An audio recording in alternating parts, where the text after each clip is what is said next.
Assalamualaikum warahmatullahi wabarakatuh. Tabi pun, halo teman-teman mahasiswa semuanya.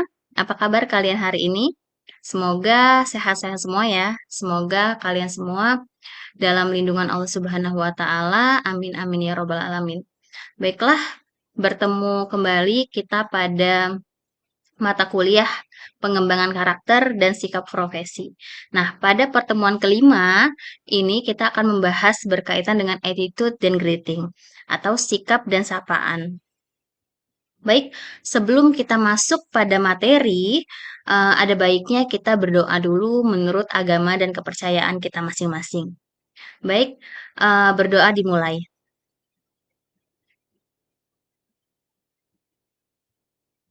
Berdoa selesai.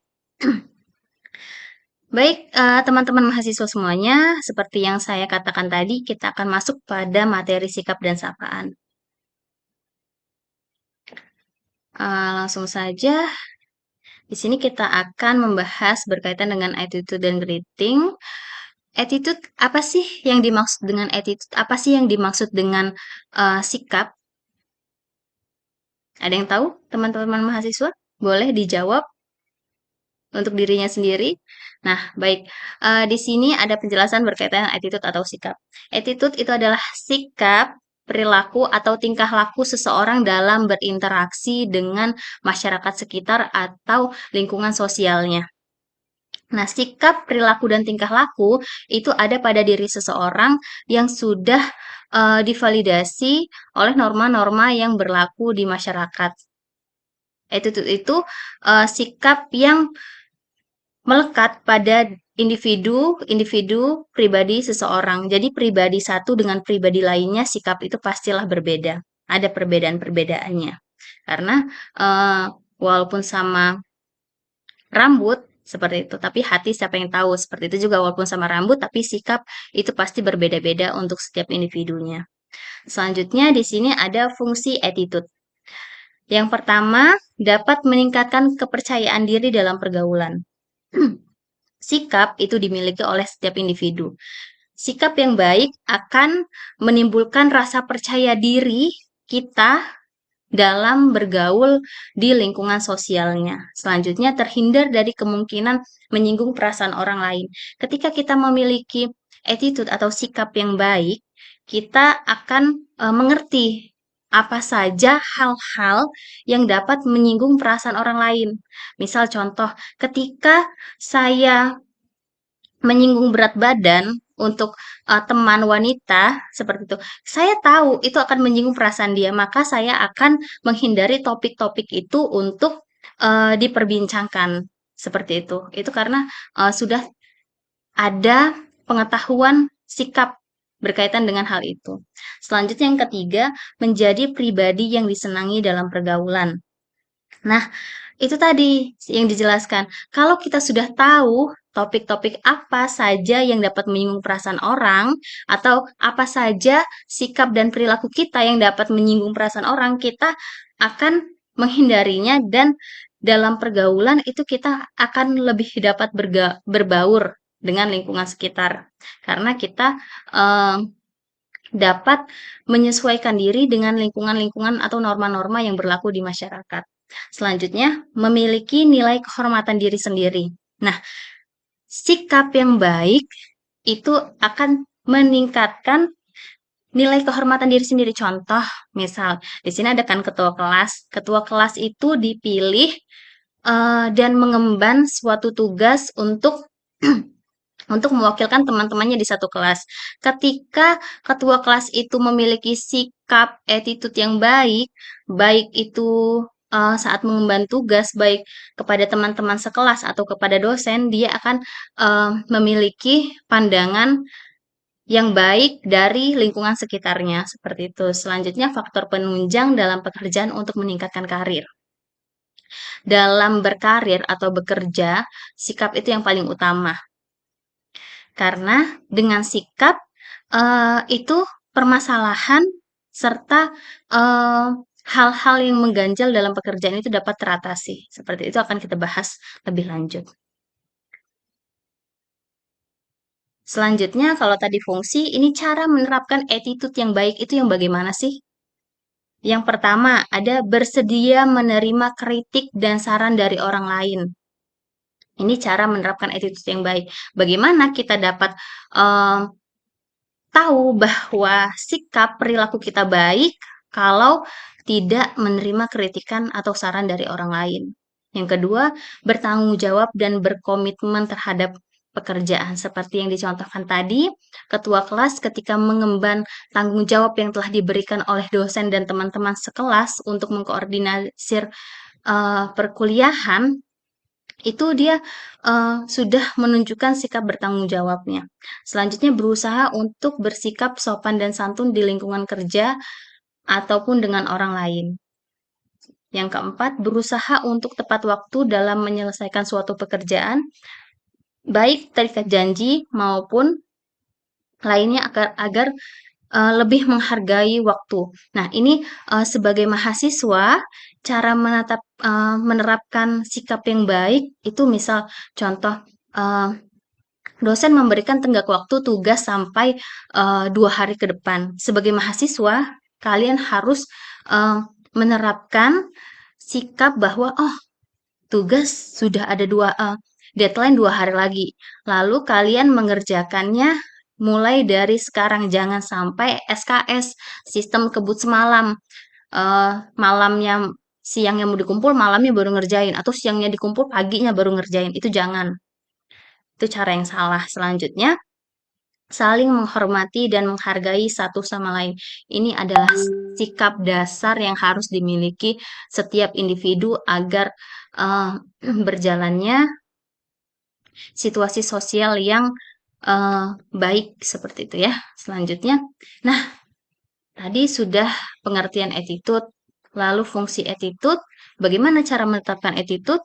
Selanjutnya itu attitude sebagai mahasiswa itu yang bagaimana? Nah, ini menjadi pertanyaan untuk kalian para mahasiswa, attitude sebagai mahasiswa di Politeknik Bandar Lampung itu seperti apa?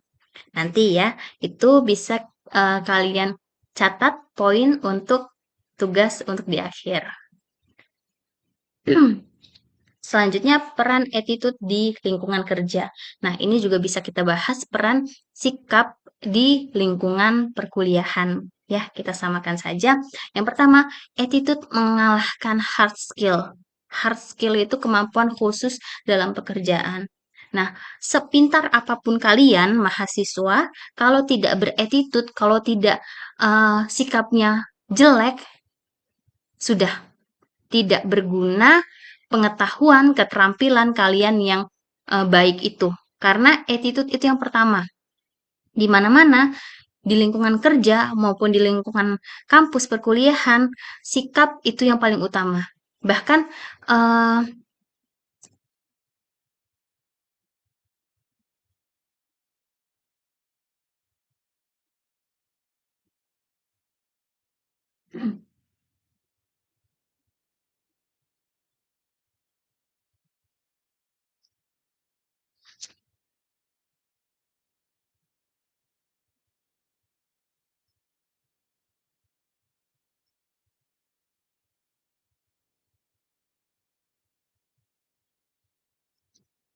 karena kepintaran, hard skill itu bisa diasah melalui belajar. Tetapi attitude, sikap itu harus ditanamkan dan harus sering dilakukan agar terpati di dalam diri ini. Karena attitude, sikap itu harus eh, selalu dilakukan. Kalau tidak dilakukan, dia tidak akan menjadi tiket untuk kita, tidak akan melekat di diri kita seperti itu. Selanjutnya ada attitude memungkinkan pekerjaan lebih kompak dalam kerjasama tim, baik di lingkungan kerja atau lingkungan perkuliahan. Kerjasama tim itu harus berdasarkan sikap dari individu-individu tiap kelompoknya. Begitu tiap kelompoknya memiliki attitude atau sikap yang baik, maka terjadilah kekompakan di dalam suatu kelompok tersebut. Selanjutnya, attitude membantu mengatasi berbagai masalah. Ingat, ketika seberat apapun masalah kalian, misal kalian terlambat masuk kelas, datang di kelas guru yang killer, yang marah, sering marah-marah, dan dia anti sekali dengan mahasiswa yang terlambat. Ketika kalian berani menunjukkan attitude yang baik, maka tidak mungkin dosen itu tidak memaafkan kalian. Dengan cara apa? Sikap, bertemu langsung, berbicara yang baik, sopan, santun, bagaimana gestur tubuh, bagaimana em, cara bicara, sikapnya harus baik, itu pasti dosen akan memaafkan, akan menoleransi. Tetapi ketika kalian sudah datang terlambat, kalian bilang, ya gimana lah Bu? Kesiangan. Ya gimana lah Bu? Tadi pecah ban, saya juga susah nih datang ke kampus. Nah, tambah itu dosen marah-marah gitu ya. Jadi attitude yang baik dapat mengatasi berbagai masalah. Selanjutnya, attitude di lingkungan kerja atau di lingkungan perkuliahan itu yang pertama ada berpikir, berperasaan, bertingkah laku positif, sikap profesional dan ahli di bidangnya. Tidak egois dan bisa menjaga rahasia. Kalau attitude di lingkungan kerja perhotelan itu tidak boleh egois, harus profesional dan bisa menjaga rahasia. Misal nih kalian eh, sedang menjadi front office tuh yang menerima tamu dan ternyata ada selebgram terkenal datang dan menginap di hotel tempat kalian bekerja. Nah, di sini kalian sebagai front office, sebagai em, pegawai di hotel itu harus menjaga kerahasiaan tamu seperti itu. Jangan sampai kalian malah chat di grup atau chat temannya, "Wih, ini ada selebgram terkenal nih, yuk kita kesini deh, minta tanda tangan dan sebagainya." Itu jangan. Kita harus bisa menjaga rahasia, baik itu kita sebagai pekerja atau kita sebagai mahasiswa. Selanjutnya, terhindar dari kemungkinan menyinggung perasaan orang lain. Tadi sudah kita bahas. Selalu berusaha menepati waktu. Sikap di lingkungan kerja, baik di lingkungan kerja maupun di perkuliahan itu harus selalu tepat waktu. Ketika di lingkungan kerja ya seperti datang tepat waktu, pulang tepat waktu, jangan pulang cepat-cepat. Mahasiswa juga gitu, masuk kuliah tepat waktu, mengumpulkan tugas tepat waktu, janjian dengan dosen mau skripsi harus tepat waktu dan sebagainya. Selalu menjaga sopan santun, memperhatikan komunikasi dengan atasan atau dosennya. Seperti itu. Nah, setelah dari beberapa pembahasan tadi, nih, kalian bisa siapkan kertas, pulpen, lalu bisa kalian tulis nih pertanyaan-pertanyaan ini, tanyakan pada diri kalian, teman-teman mahasiswa semuanya. Sudahkah Anda benar dengan bersikap dan berperilaku Anda selama ini? Sudah benar belum? Kalau belum ada, coba ditulis. Misal, oh saya sering mengerjakan tugas SKS, sistem kebut semalam, ketika deadline, kalau belum deadline, belum dikerjakan, seperti itu. Tulis. Sudah benarkah sikap Anda? Misalnya yang tidak benar ditulis-tulis, di list lah. Nah, selanjutnya, apakah Anda merasa bersalah dalam sikap selama ini? Apakah teman-teman mahasiswa ada yang merasa, ah, sikap saya selama ini salah, berarti ketika saya eh, melakukan kesalahan, saya menyalahkan orang lain juga, gitu. Nah, di list juga itu ya. Nah, selanjutnya, apakah Anda sejauh ini diterima dengan baik di lingkungan Anda? Jawabannya apa? Oh, saya sudah cukup diterima dengan lingkungan saya berada, tetapi mungkin sewaktu saya ingin ngobrol dengan teman-teman Cynthia, misalnya, kok dia nggak mau ya? Kenapa ya? Nah, ditulis kenapa? Kenapa Anda tidak diterima di lingkungan Anda? Itu kalau ada ditulis. Nah, selanjutnya, apakah Anda merasa sulit untuk menyesuaikan diri di lingkungan Anda? Teman-teman mahasiswa bisa ditulis, tanyakan kepada diri sendiri, apakah kalian merasa sulit menyesuaikan diri di lingkungan tempat kalian berada. Nah, kalau sudah ditulis, sudah di list, nah, bisa kalian temukan pemecahan masalahnya. Apa? Di review apa ya sebaiknya yang saya lakukan ketika saya tidak diterima di lingkungan saya, mungkin karena saya tidak memulai pembicaraan terlebih dahulu, atau mungkin karena saya ketika orang lain berbicara saya malah main HP. Nah, seperti itu. Nah, di sini we can, yes we can, ya kita bisa. Yakin kita bisa menjadi individu yang positif, bisa menjadi pekerja yang profesional dan bisa memberikan kontribusi positif bagi perusahaan, atau bisa menjadi mahasiswa yang berprestasi seperti itu. Menjaga aset perusahaan yang kompeten dan bisa diandalkan, mampu bersaing sehat dalam dunia kerja atau mampu bersaing dengan teman-teman rekan-rekan mahasiswa berkaitan dengan kompetensi yang sehat ya. Seperti itu. Selanjutnya, nih, ketika kalian kuliahan saja ya, atau bisa kita kaitkan di lingkungan kerja, apa kita kuliah dengan sikap seperti ini? Bisa dilihat nih, em, gambarnya mood swing atau perubahan suasana hati. Apakah ketika masuk kelas kalian bad mood, atau kalian senang, atau kalian keki, atau sebagainya? Nah, bad mood ini mood yang buruk ini menyebabkan kerja menjadi berantakan. Ini bila di lingkungan kerja. Mood yang buruk itu menyebabkan kalian teman-teman mahasiswa tidak dapat menyerap pengetahuan dengan maksimal. Jadi apa nih solusinya kalau kalian sedang mood buruk? Itu tanyakan kepada diri kalian masing-masing bagaimana cara mengatasinya.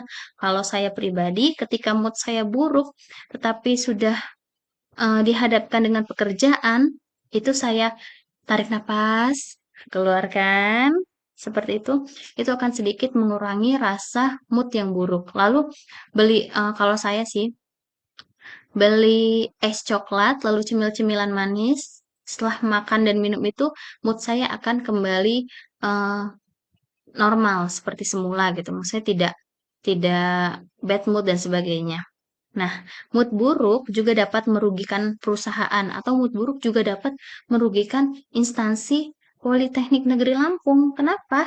Karena pada saat menangani tamu ketika bekerja dengan muka yang kusam atau malas mengakibatkan tamu itu berpandangan negatif terhadap instansi atau terhadap perusahaan yang kita eh, tempati seperti itu. Masa iya ketika ada tamu yang datang ingin memesan kamar, mukanya jutek. Ya, ibu mau pesan apa? Mau pesan kamar yang mana? Aduh bu cepet dong gitu. Aduh bu cepet dong jangan banyak-banyak milihnya. Udah yang murah aja. Nah, itu nggak boleh seperti itu. Nah, ini adalah contoh dari ketika orang sudah bad mood gitu ya. Tidak boleh seperti ini. Ketika menjadi front office atau penerima tamu atau customer service tidak boleh sambil tidur seperti ini. Apalagi di keyboardnya ya nih. Di keyboardnya ini nanti meninggalkan jejak-jejak di situ ya. Lengket-lengket gimana gitu. Tidak ya, jangan ya teman-teman mahasiswa. Nah, bagaimana cara mengatasi bad mood di lingkungan kerja atau di lingkungan perkuliahan? Caranya dengan senyum yang ikhlas. Coba tunjukkan senyumnya seperti apa teman-teman mahasiswa. Senyum seperti itu ya. Senyum harus ikhlas dari dalam hati karena senyum kalau yang terpaksa itu terlihat. Pasti kalau misalnya senyum hanya sebelah gitu ya, pasti kelihatan gitu. Jadi harus ikhlas dari hati. Nah, lalu selanjutnya terapkanlah 3S. Senyum, sapa, sayang. Seperti itu ya.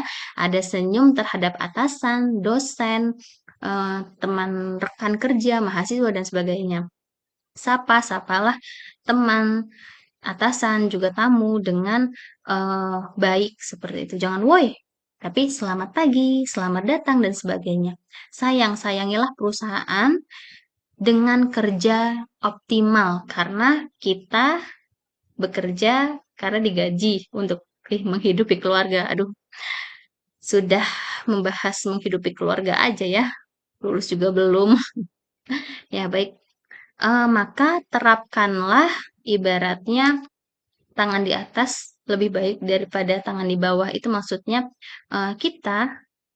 kalian, teman-teman mahasiswa ketika sudah lulus sebagai staf hotel yang melayani dan membantu tamu dengan cara ikhlas karena tamu itu membutuhkan pelayanan kalian ya sebagai hoteliter. Ikhlas insight seperti itu. Selanjutnya, senyum yang indah. Senyum yang indah, coba teman-teman mahasiswa bisa praktekkan senyum yang indah seperti apa? Senyum yang indah, harus dari hati, tidak terpaksa. Itu karena senyum yang dari hati itu tidak bisa dibuat-buat. Kalau senyum terpaksa itu bisa dibuat-buat dan terlihat tidak ikhlasnya itu tidak terlihat kalau senyumnya itu. Maka hindarilah sikap di bawah ini. Dapat dilihat, jangan bermalas-malasan di tempat kerja, kaki tidak seharusnya di atas meja. Jangan juga ngerumpi, gibah di tempat kerja. Jangan tidur di tempat kerja dan jangan suka berteleponan untuk urusan yang pribadi di tempat kerja. Pernah tidak melihat staf-staf hotel itu melakukan hal-hal pada gambar ini? Tidak pernah kan? Nah, itu adalah attitude yang harus diterapkan di lingkungan kerja, tidak hanya hotel sih ya.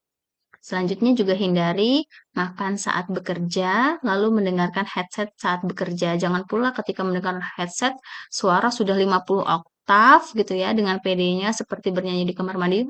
Lalalala, seperti itu. Tidak juga.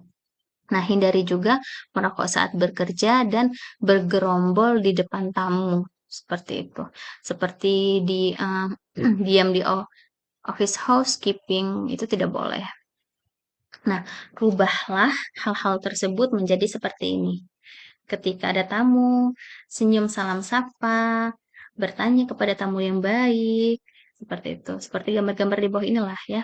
Nah, maka ketika kalian menerapkan itu, sukseslah kalian dan jika dapat mengaplikasikan semuanya. Sukseslah menjadi hoteliter yang baik ya. Eh, itu merupakan pembahasan berkaitan dengan attitude. Sekarang berkaitan dengan greeting. Apa sih greeting? Tadi greeting itu adalah sapaan, kalimat sapaan dalam bahasa Inggrisnya greeting, dalam bahasa Indonesianya itu kalimat sapaan. Kalimat sapaan ini suatu pernyataan atau ekspresi yang kita gunakan untuk bertegur sapa dengan orang lain. Untuk kalimat sapaan ini ada kalimat formal dan informal. Biasanya ketika kita menggunakan eh, kalimat sapaan formal itu ada di lingkungan kerja, lingkungan perkuliahan, dan lingkungan yang formal-formal. Sedangkan kalimat sapaan untuk informal itu biasanya pada kehidupan sehari-hari untuk orang yang lebih muda dari kita atau untuk teman sebaya kita. Seperti itu. Nah, apa saja, bagaimana contohnya? Kalau formal itu ya selamat pagi, hai, halo, dan sebagainya. Kalau informal ya dengan teman sebaya biasanya kan, woi, apa kabar lo hari ini? Gitu kan, pakai woi gitu kan. Kalau dengan dosen pakai, woi, mana tugasnya? Kan nggak mungkin. Seperti itu. Jadi ada kalimat sapaan dibedakan menjadi formal dan informal. Selanjutnya, di dunia hospitality atau dunia hotel ada beberapa hal yang sangat penting namun seringkali diabaikan dan diremehkan. Ini juga untuk kalian teman-teman mahasiswa tidak hanya di dunia hotel tapi juga di dunia perkampusan, pekerjaan yang lain ini sangat penting dan harus diterapkan. Yang pertama, lihat gambar pertama. Adem kan ngelihatnya? Ya, senyum. Ini sering abaikan, tetapi senyum itu merupakan hal penting karena ketika bertemu orang lain yang tidak kita kenal, ketika kita bertatapan dan kita senyum, itu artinya mereka ibarat merangkul kita, bersahabat gitu, ingin bersahabat dengan kita dan kita kembali tersenyum juga. Yang selanjutnya itu berkontak mata. Ini penting dalam greeting, dalam interaksi sosial. Selanjutnya, kalau dalam perhotelan itu bercakap atau berbicara dengan memanggil nama lawan bicara agar terlihat akrab atau jarak kedekatannya itu tuh terlihat akrab lah ya seperti itu. Selanjutnya, senyum. Senyum itu adalah bahasa universal, bahasa tubuh yang universal yang dipakai oleh orang-orang di seluruh dunia. entah itu budaya Batak, budaya Madura, mau itu dari orang Inggris, Australia, Eropa, dan sebagainya, senyum itu bahasa universal. Ketika senyum, itu kita memancarkan energi yang positif. Ketika senyum, ketika orang tersenyum, lawan bicara atau eh, lawan kontaknya juga pasti akan tersenyum, senang dan tanpa beban. Senyumnya harus ikhlas ya, jangan juga senyumnya sambil melotot. Sudah senyum tapi melotot, gitu kan, tidak.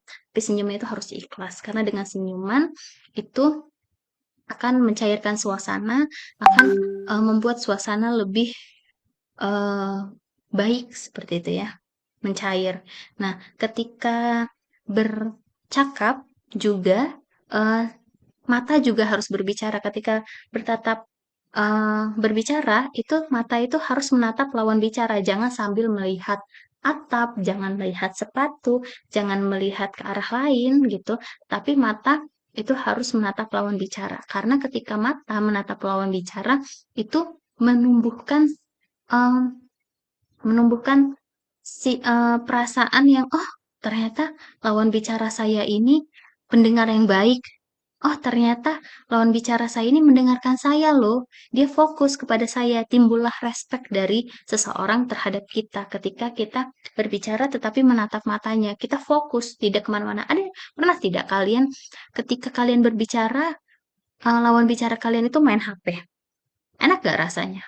Pasti kita langsung agak, ih, kok gue nggak ditanggepin sih? Gitu, ya. Nah, jadi mata itu harus berkontak dengan lawan bicara. Selanjutnya, selain senyum dan kontak mata, menyapa nama tamu juga sangat penting. Misalnya seperti ada tamu sedang check-in, kita berikan greeting, salam sapa, senyum salam sapa kan, selamat siang Ibu, ada yang bisa dibantu? Misalnya, oh Mbak saya mau memesan kamar, oh baik, dengan Ibu siapa gitu.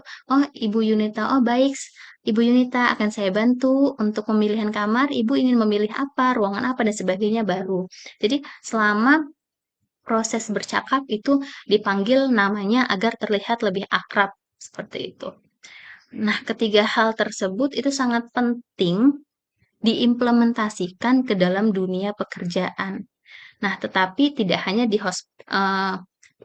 di industri perhotelan, tapi semua pekerjaan itu eh, wajib untuk menerapkan itu karena itu hal dasar, greeting dasar untuk kalian terapkan di dalam dunia pekerjaan. Bahkan tidak hanya dalam dunia pekerjaan, kalian sebagai mahasiswa juga wajib menerapkan attitude dan greeting seperti yang telah dibahas tadi. Kepada dosen harus senyum, salam sapa, selamat pagi Ibu, apa kabar? Seperti itu. Jangan, "Hmm, Ibu ini lagi. Gimana Bu? Masih hidup aja?" Gitu. Jangan, jangan kayak gitu, tapi harus eh, senyum, salam, dan sapa itu harus tetap diterapkan sebagai mahasiswa Perhotelan Politeknik Negeri Lampung gitu ya. Nah, lihat. Budayakan 5S, senyum, salam, sapa, sopan, dan santun. Ini ini sangat penting, pedoman wajib kalian lah sebagai mahasiswa perhotelan dan sebagai calon hoteliter ketika kalian bekerja di dunia perhotelan. Baik, itu saja. Sekian dan terima kasih. Salam dari saya. Berkaitan dengan itu, bisa kalian lihat tugasnya di LMS untuk tugas-tugasnya. Terima kasih. Saya akhiri. Wassalamualaikum warahmatullahi wabarakatuh.